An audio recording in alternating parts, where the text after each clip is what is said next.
waa mbokk téléspectateur yu SBT Média ñu ngi leen di nuyu bu baax a baax di leen ziar seen émission coowal politique dellusi na ba tey nag ñu ngi fii ci Médina ñu fekk si waat fi benn kàngam bëgg rek waxtaan ak moom ci lépp luy actualité incha allah bu soobee suñu borom sëñ bi ñu ngi lay nuyu bu baax di la ñaan nga présenté wu suñuy téléspectateur. asalaamaaleykum maa ngi tudd Moussa Diallo di responsable Biscuiterie nekk secrétaire politique bu Biscuiterie à de l'URD. waaw ba tey yow tamit URD nga nekk tamit responsable politique ma bëgg a xam yow foo tàmbalee ci politique ba yegg si fii. ñun de politique nag moom dañ koo nàmp parce que depuis parti socialiste la ñu gis suñu papa ñuy wax Djibo Leyti Ka gis ay action am boobu jeunesse parti socialiste bi lépp loo xam ne ñu ngi ko doon organiser moom lu mu guddi dina ñëw teew fa màggal bis bi ci noonu nag la ñu amee ci moom cofeel ba muy génn ñu ànd ak moom. waaw moom ndeysaan mu génn àddina depuis 2017 su ma juumul démb ngeen doon màggal ñeenti atam ci kaw suuf ma bëgg a xam lu ngeen yan jéego ngeen ko defal démb wala ay ñaan rek ngeen ko defal. waaw comme xam nga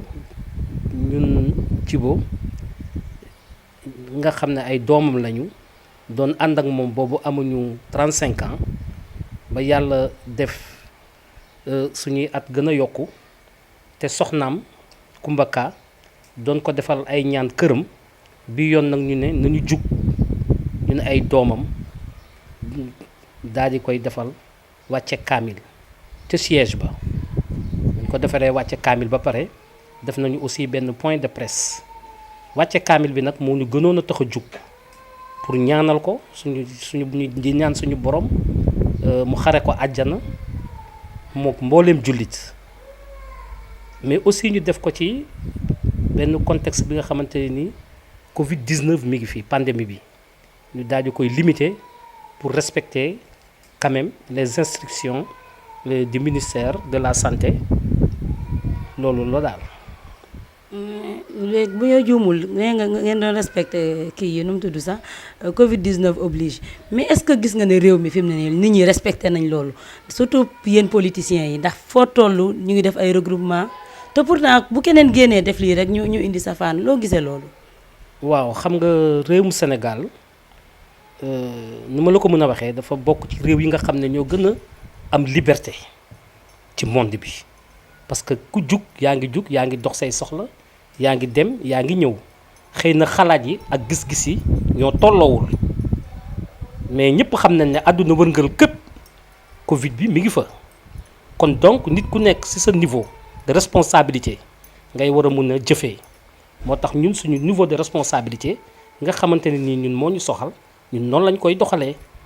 doone nag par force kii na def lii walla bu mu def rassemblement mais képp koo xamante ne nii daal bëgg nga sa bopp d'abord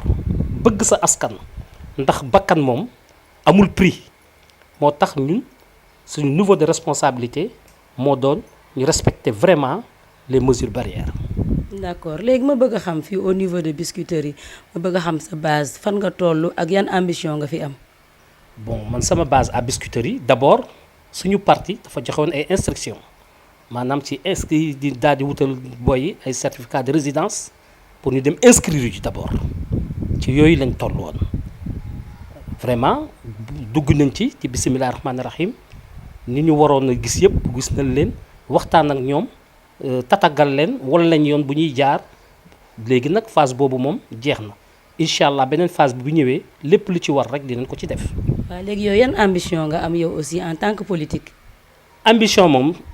comme ni ma la ko waxee rek soxna si. képp ki nga xam ne doomu Djibo Ka nga te bootu ci doomu Djibo Ka politique kenn dootu la ko jàngal xam-xam aussi kenn dootu la ko jàngal ndax Djibo lu ko gënoon a neex ci doomu aadama d'abord mooy ku am xam-xam soo ñëwee nekk jeune say bagage tolluwul noonu dala doon fayal nga dem jàngi ci ñii mun a leen dem leen di yokk seen xam-xam kon donc Biscuiterie yi ñun dañuy déclarer suñu candidature parce que ambition politique boo koy def te amuloo ambition rek c'est pas la peine. te man waa Biscuiterie toog nañu ñoom ñëpp ne ma vraiment war ngaa mun a nekk maire de Biscuiterie parce que dama fa bokk ci ay association sportive et culturelle te fa laa juddoo dama nekkee liir ba léegi man maa ngi Biscuiterie musuma faa génn musuma faa jóge xanaa sama liggéey moo ma yóbbu Louga comme enseignant.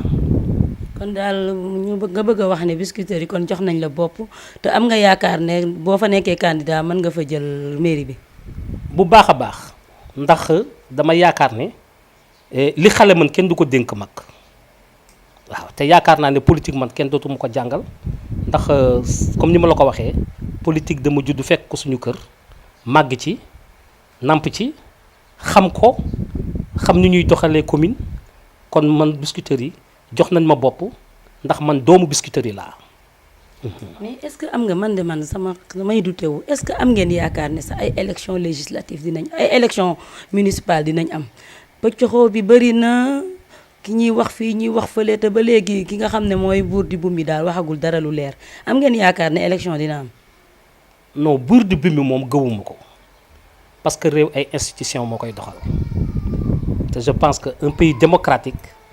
lu koy doxal démocratie bi ak jàmm ji lu ko fi saxal. mooy ñu respecter le calendrier républicain kooku c'est un devoir la pour borom réew mi mu respecter le calendrier républicain loolu mooy la marche normale des choses mooy tax réew mi am dal am jàmm te ñi fi nekk ñëpp seen mandat jeex na bu yàgg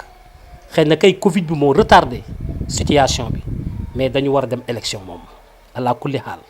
nee nga candidat nga à la mairie de Biscuiterie léegi ma bëgg a xam ndax yow est-ce que waa Biscuiterie jox nañ la bopp waaye dama yaakaar ne ka fa nekk est-ce que la ko fay jëlee dina yomb. kat moo fa nekk. xanaa ki nekk mairie Biscuiterie rek. maire ba fa nekk non mairie Biscuiterie. bu maa tudd tur. mairie Biscuiterie. man dinaa la tuddal tur. pour wax la ne ñun Biscuiterie la ñuy yeewoo. mairie Biscuiterie Doudou Issa Niass moo fa nekkoon yàlla na ko yàlla yërëm te xare ko àjjana. ku ñuy wax Djibril Wade moo ko remplacé kooku toogagul bay mun a defar dara kooku dafa toogagul bay def dara parce que ba mu toog ak léegi matu sax 4 mois il ne peut rien réaliser à Biscuiterie. gëmoo ne boo demee ak moom élection dana jël raw gàddu bi gisoo ne jox nañ ko fa bopp wala. foo ko teg ban raw gàddu. non question laa la posé rek jox ma réponse. non kooku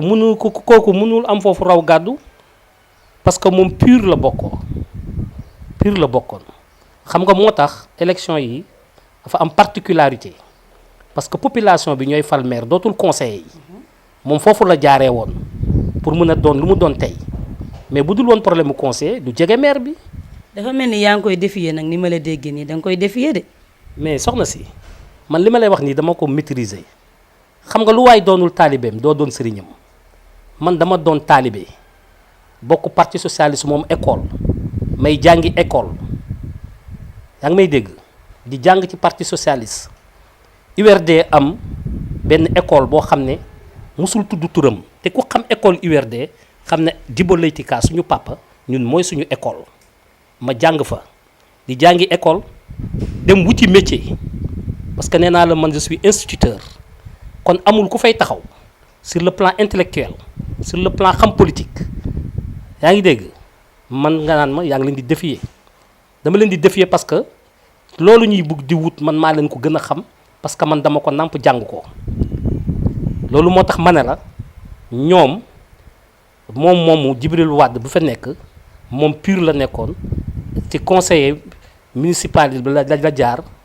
ba mun a doon lu mu doon loolu moo tax ma wax la loolu. ba tey yéen a ngi ci seen émission coowal politique naan leen dem leen abonné ji fi ci SBT Média cliquer seen touche notification su ko defee lépp lu fay ay émission rek da ngeen koy daal di am waaye ñu ñëwaat ba léegi nag ci actualité ñu gis ne fan yi coalition yi commencé na ñii ñu ngi dajaloo fii ñii di booloo fii ma bëgg a xam noo gisee coalition Yewwi Askan Wi. coalition maanaam lu baax la su fekkente ne dëgg ko lal. mais xam nga politique c'est la gestion du réel le réel mooy aucun parti politique tey même bu nekk au pouvoir moom seul bu demee du mun gagner il faut moo tax coalition yi di am comme nag yaa ma laaj kii Yewwi Askan bi man je pense que ñoom ñoo bëgg a yeewi seen bopp. lu tax loolu lu tax nga wax li waaw lu tax ma wax la loolu nee naa la ci njëlbeen réewum Sénégal mu bokk na ci réew yi nga xamante ni nii dootuñu sax États-Unis sax gënu noo nekk une république démocratique population bi fii kenn yeewul leen lan moo leen yeew population boo xam ne ñi ngi xëy di dox seeni soxla. non boo ma nee États-Unis moo ñu gën a nekk une république démocratique duma d'accord ak yow ndax fii Sénégal ku fi jóg ne àndoo nguur gi parce que ñu ne la ràpp ci kaso bi boo xoolee daanaka depuis 2012 ba 2021 bi ñu toll ni ñuy tëj ay nit nga bëgg a wax ni loolu démocratie ma nga fa mën nañoo am démocratie ba rawaa États-Unis mënul nekk. non boo déggee ma wax la loolu xam nga États-Unis ñoom dañ dem élection compté waat seeni xob Sénégal musu fi am. képp koo xamante ne nii yoon bu la woowee nga dem boo setee rek ñu bala xëy na kay ñoom ñooñu def dara waaye yeewi askan boobu ngay wax commencé nañu yeeweeku di génn te matul sax ñetti fan wala ñaar ba ñu formé seen coalition boobu xëy na def nañ dara benn xëy na seen benn tànk ngi ci biir benn baa ngi ci biti ñi ngi en seeni procès yi mi ngi en cours xëy na jeex na xëy na jeexul. ñoom ñoo bëgg moo tax ma ne la ban askan la ñuy yeewi ñoom kay ñoo bëgg a yeewi seen bopp. waa ka ca génn ñu tudd ko muy Bougane Gueye Dany noo gisee moom doxalinam boobu jàpp nga ne na mu def moo nekk yoon wala na rafetlu woon na mu doxalee. non loolu moom affaire am la soxna si parce que lu tax mu génn moom moo ko xam man xaw ma ko dëgg yàlla du ma dugg ci ay lëndëm lu ko fa dugg lu ko fa yóbbu woon mu signé sous réserve ba mu génn loolu moom Bougane Gueye Dany lañ koy laaj man loolu moom maîtriser wu ma ko man neen ñun waa Renouveau ñun lu ñuy wax lu ne dañ koy maîtriser parce que du ñu wax dans le détail lépp loo gis ci ay chiffres la d'abord à chaque fois ñun ñuy poser benn acte dañuy wax le pourquoi lu suñu papa Djibo Ka jàngaloon le quand et le comment ñun suñuy acte noonu lañ koy poser te xam nañu fu ñu jëm loolu moom Bougane Gueye Dany ngeen koy laaj. d'accord mais Yewwi Askan Wi daal man bu ñu defee un grosso modo benn kii yow xalaat bi nga am ne moom nga gis ci ñoom mooy li ñu bëgg a def est-ce que gisoo ne moo gën ci parti politique yi comme ni nga ko waxee sànq ndax nee nga ne Sénégal toll nañ foo xam ne benn parti ñaar boo demee tamit ci ay élection doo am dara kon est-ce que gisoo ne ñoom nañu doxalee bu ko ñëpp defoon xëy na mën nañoo am ndam bi ñu mën a am ci élection lii ñëw. waaw mais xam nga dama ci samay kàddu ba ma la ne coalition baax na waaye na ko dëggalal xam nga lu tax ma wax la loolu parce que dafa am ay leaders yu beddee ko woon am ñu ñu sànni woon ci opposition bi ñoom teg leen fële yëgaluñ leen ba yeneen coalition judd fi n'est-ce pas donc moo lay wan na kon y a des deals sur cette propre coalition comme ñu tàmmee di ko def di gémm a sëlëm sénégalais yi. comme ñan nga bëgg wax ñi tàmmi di ko def dil kay politique moom boo nee dil bul bàyyi kenn muy yéen ak ñi nekk ci parti au pouvoir ak opposition loolu yàgg na ci politique. non xam nga lu tax ma wax la deal parce que booy def coalition te nga bokk opposition da nga yaakaar naa da nga war a woo leader politique gu parti yëpp yu nekk opposition mais doo tànni sa quelques leader woo leen wax ak ñoom ba pare di informer ñi ci des. non Yewwi Askan bi dafa ubbi tendre la main à tous les opposants ku bëgg kay yow kay dañ lay tàllal loxo mënuñu la forcer ne di nga ñëw ñi bëgg a ñëw ñëpp ñëw nañ ñi bëggut kay boo ma joxee kaawu PDS ñoom bëgguñu tout au début dañ ne woon duñ ci bokk kon kay man gisuma kenn ku ñu woowut. non soxna si demeewul noonu ndax xam nga lu tax demeewul noonu ndax yow booy woote doo tànn sa couleur. non problème couleur nag vraiment ay détails la donc man mënuma d'accord lan moo tax ñu jël ay problème couleur di ko détailler vraiment pour élection boo xam ne c'est un ah. loolu ñoom ñoo ko wax xam nga man dama lay wax ñoom li ñuy wax lu tax dugguñu ci xam nga ñi la dañoo waxtaan ñoom seen waxtaani biir yi nekk couleur c'est important bul ne détail la du détail parce que Bougane Gueye Dany boobu nga wax loolu ci la wax ci rajoom ñëpp di ko dégg ñële dañoo samp seeni mbir ba pare yaa ngi dégg doog lay na woo moo tax ma ne la ñoom seeni détail bëgguma ci dugg parce que li leen ci génne xaw ma ko mais li ma dégg ñoom ñu wax ko moom laa lay relater nii du lu ma créé ñoom ñoo ko wax. d'accord noo gisee problème hausse des prix yi nga xam ne fi mu ne Sénégalais yi sonn nañ ak yéen ñi nga xam ne yéen a ngi am ay vision bëgg aspirer à ay ndombal tànk est-ce que yéen pare ngeen pour changer parce que Sénégalais yi sonn nañ de. waaw xam nga réew day dox ci li ñuy wax la marche du monde boo jëlee hausse des prix yi métti na man mii di wax ak yow damaa yor njaboot damay liggéey di fayeeku di dundal sama njaboot kon métti na donc boo nekkee ci réew dafa am li ñuy wax les problèmes macroéconomiques partout dans le monde cherté de la vie bi dafa yokk kon donc ñi nga xam ne ñuy gouverner te waroon a prévoir ñoom ñoo waroon a prévenir lépp mais yaakaar naa ne état bi mi ngi ci déjà ñi ngi def ay contrôle bàyyi nañu ay milliards yu bëri pour gën a yombal dund gi loolu daal yaakaar naa ne askan wi war nañ ci mun a bàyyi xel aussi. est-ce que loolu trop tard ndax fi mu ne nii askan waa ngi bëgg a dee fi mu ne nii boutique boo dem boo yóbbuwul benn 5000 francs boo ko yóbbuwul léppay jeex te doo matal li ngay jënd est-ce que loolu yéexul. noo yéexul il n'est jamais trop tard pour bien faire saa boo bëggee def lu baax rek yaakaar naa ne boo ci demee ba mu jeex rek suñu borom dina la won yoon loolu c'est pas trop tard madame. d'accord notre émission tire à sa fin ma bëggoon nga jox ma sa dernier mot. waaw xanaa rek di leen gërëm di leen wax rek ni réew mi ñoo ko bokk ñun ñëpp képp koo xamante ni yaa ngi ci langum politique bi ñu ngi lay ñaanal jàmm d'abord di ñaan surtout suñu réew mi yàlla def fi jàmm te Sénégal nag benn bopp la kenn mënu koo xar ñaar nañ leen wuti ci wuti bu set képp ku yàlla jox yàlla na la jig mais daal ñun moom jàmm ci la ñuy dox ci la ñuy fas yéene wax bala yu ñu yàlla may ñu jël loolu mooy sa laay tëjee incha allah rabbi.